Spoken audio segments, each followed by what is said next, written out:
نحمده ونستعينه ونستغفره. أعوذ بالله من شرور أنفسنا ومن سيئات أعمالنا. من يهدي الله فلا مضل له ومن يضلل فلا هادي له. أشهد أن لا إله إلا الله وحده لا شريك له، وأشهد أن محمدا عبده ورسوله.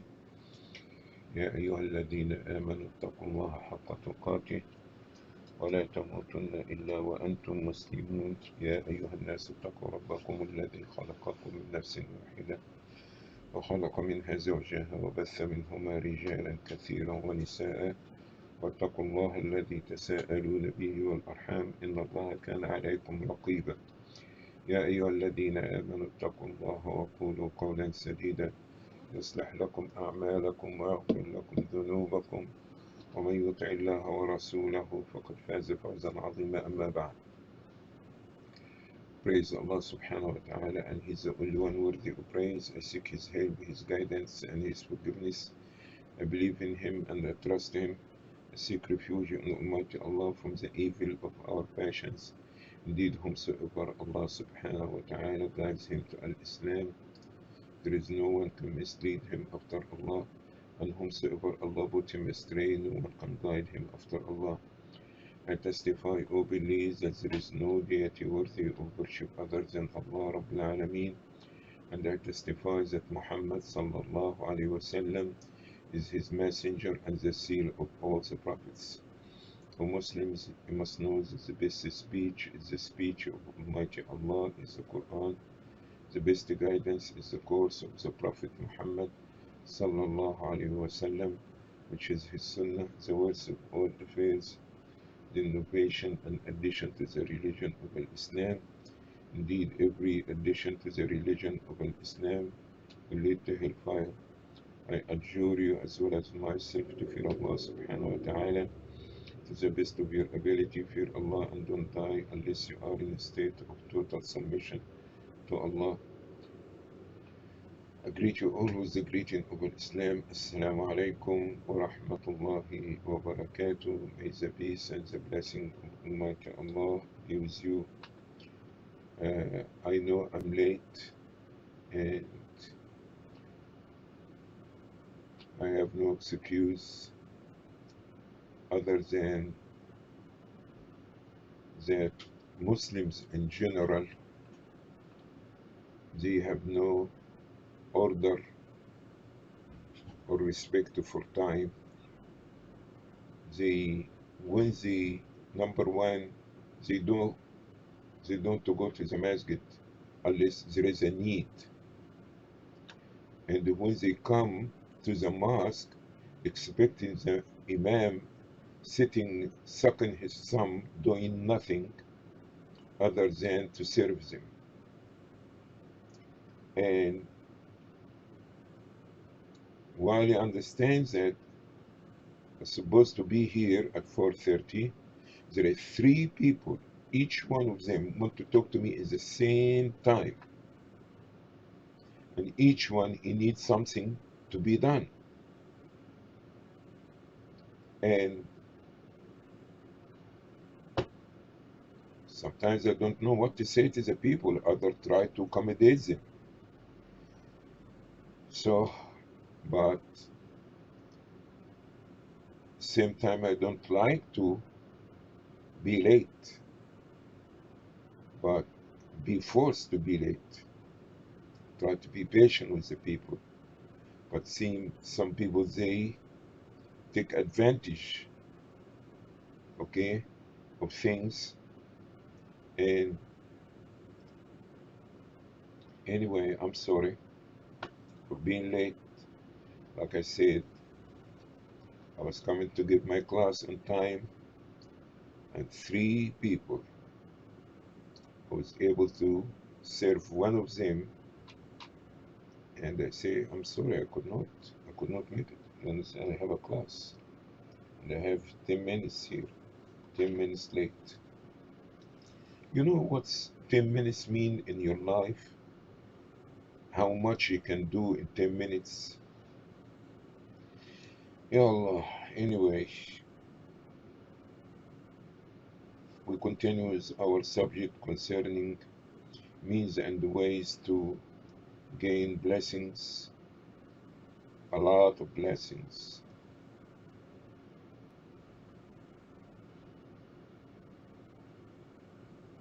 And I'm not sure if I mentioned this hadith yesterday or not, but it's something very important. One is the Prophet ﷺ saying, لا ينظر الله تبارك وتعالى إلى امرأة لا تشكر لزوجها وهي لا تستغني عنه. رواه الحاكم والنسائي وصححه الألباني. That the Prophet of Allah sallallahu alaihi wasallam saying, Allah doesn't look at a woman that ungrateful to her husband while she are in bad shape and need for him. So if you know that your husband is a source of income, a sort of assistant, source of help to you, try to ease things and be nice and kind to him. So don't be ungrateful, especially that you know that he consider a big part of your life and you could not manage without him. So be grateful with your action, with your words, with the way how you show your appreciation to him. And you have to understand that displeasing your husband, it can bring about displeasure of Allah subhanahu wa ta'ala. In another hadith, that the Prophet sallallahu alaihi wasallam asked a woman saying to her, "Adati zawjin ant? Are you married?" She said, "Na'am, yes." The Prophet asked her how you are to him. He said, "Ma aluhu illa ma ajiztu an." I do my best unless something beyond my ability. That I try in my best to be a good wife, but it is the best of my ability. So Prophet sallallahu alaihi wasallam said to her, فانظري أين أنت منه فإنه جنتك ونارك. Be careful, because your husband can be a means to you to Jannah or a means to you to hellfire. That means if you fulfill your duty towards him and be kind and nice, this is your way to Jannah. If you be harsh and disobedience, and even sometimes some women, they curse their husbands, shouting, throwing things on them. It's not nice, okay? The Prophet said, be careful, because he can be a means to Jannah or a means to hellfire for you.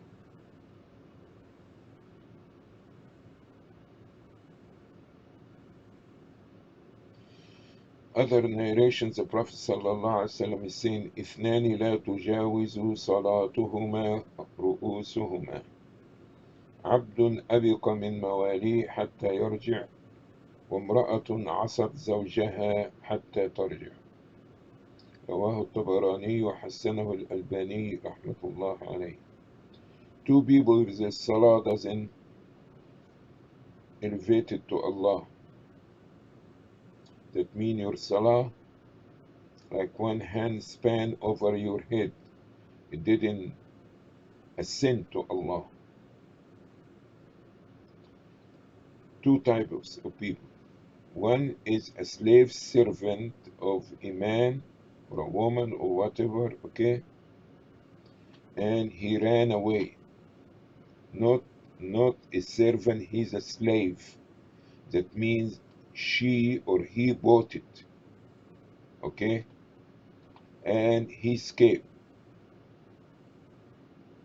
There is a means that you can free yourself from slavery.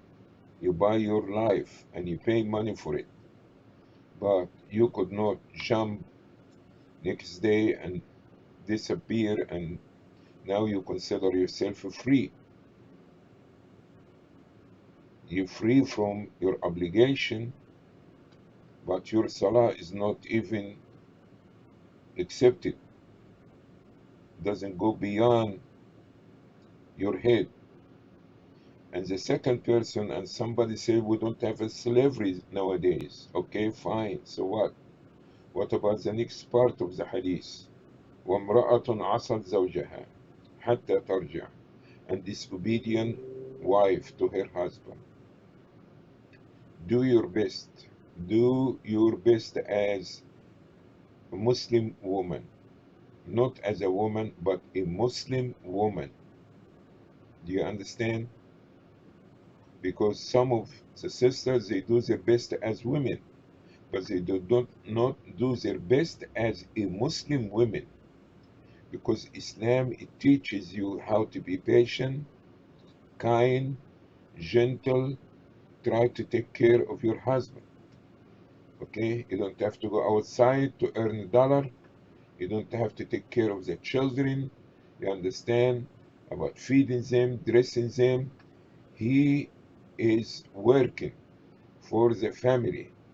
So you have to be good to him.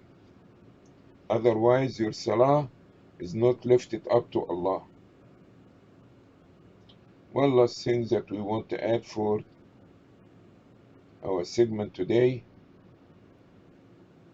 I'm sorry I'm not in the best mood, because the way how these people delay me, and I came to the class late, so it disturbed me. Segment 136, the necessity of being fair and just if you have more than one wife.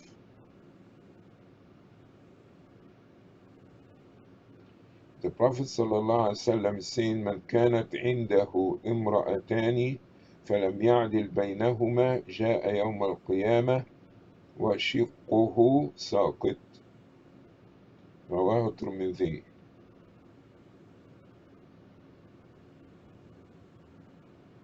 The other hadith, which is almost similar, authenticated by Shaykh Adly, that the Prophet ﷺ saying, if you have two wives and you are not fair and just between both of them, you will come in the day of judgment with tilted shoulder. That means the things that you can't be fair with, splitting things. If a wife have one child and wife have 5 children, you giving this 500 and you give the other one 500, this is not fair, because this one have to feed 4 kids beside herself and you. The other one only feeding herself and you and one child. We're talking about the treatment. You spend one night here, you spend one night here. You buy a dress for this one, you buy a dress for this one. So don't think polygyny, understand, is only getting multi-wives and this it. You have to understand that you have to be fair. And Allah told you, فَإِنْ خِفْتُمْ أَلَّا تَعْدِلُوا فَوَاحِدًا. If you fear that you are not going to be fair between them, so stick to one woman. Is this it? But if you have the means, financially, time-wise, ability-wise, everything, okay, it's fine. So the Prophet ﷺ telling you, if you have 2 wives and you are not fair between them, needs, wants, time, your day of judgment will come with what? A tilted shoulder. You are not going to be balancing yourself. Why? Because it was not just and fair between your 2 wives.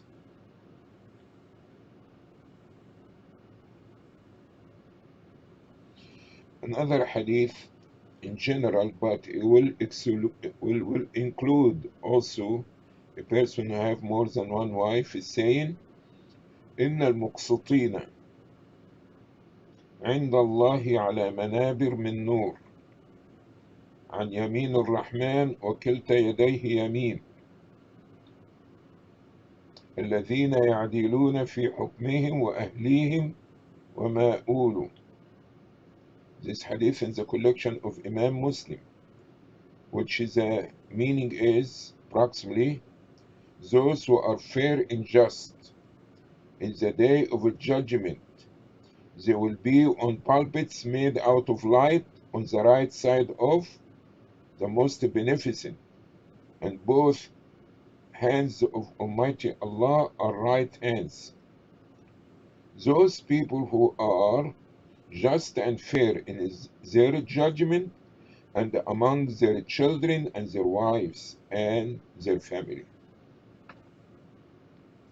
Justice, fairness, something very important. Okay? Some people, they prefer boys over girls. So if he give money as example, he will give $2 to the boy and he gave $1 to the girl. This is not right. And this is going to develop jealousy among the boy and his sister, or the sister and her brother. So we have to do our best that we always be fair in the way how we judge things, in a balance, in a scale, in treatment, in everything, that we try to be fair and just.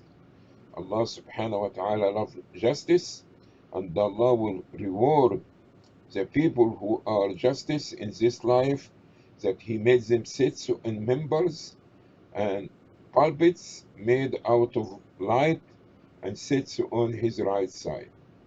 May Allah subhanahu wa ta'ala make us among them. Ameen. And this is my segment for today. If anybody have any comments, question, correction, feel free to do so. Thank you for your patience and thank you for your attendance. Ya Allah.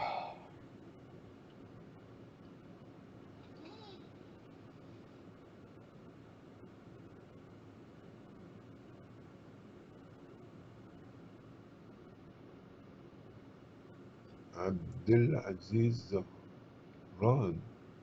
No way. MashaAllah. Okay. What surprise. Any other surprises here?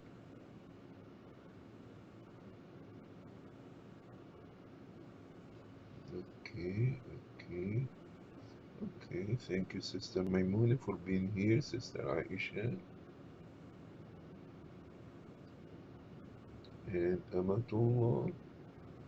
And Amina! I tried to call you last night and this morning.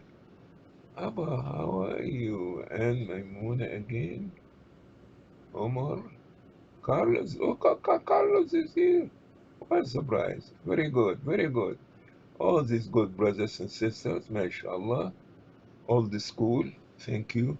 And I'm sorry that I'm not familiar with TikTok, but inshallah we little bit by little bit they try to learn and know your names and invite you to Colombia one day. All right, thank you for being here. Jazakumullah khair. Any comments, any correction, any question?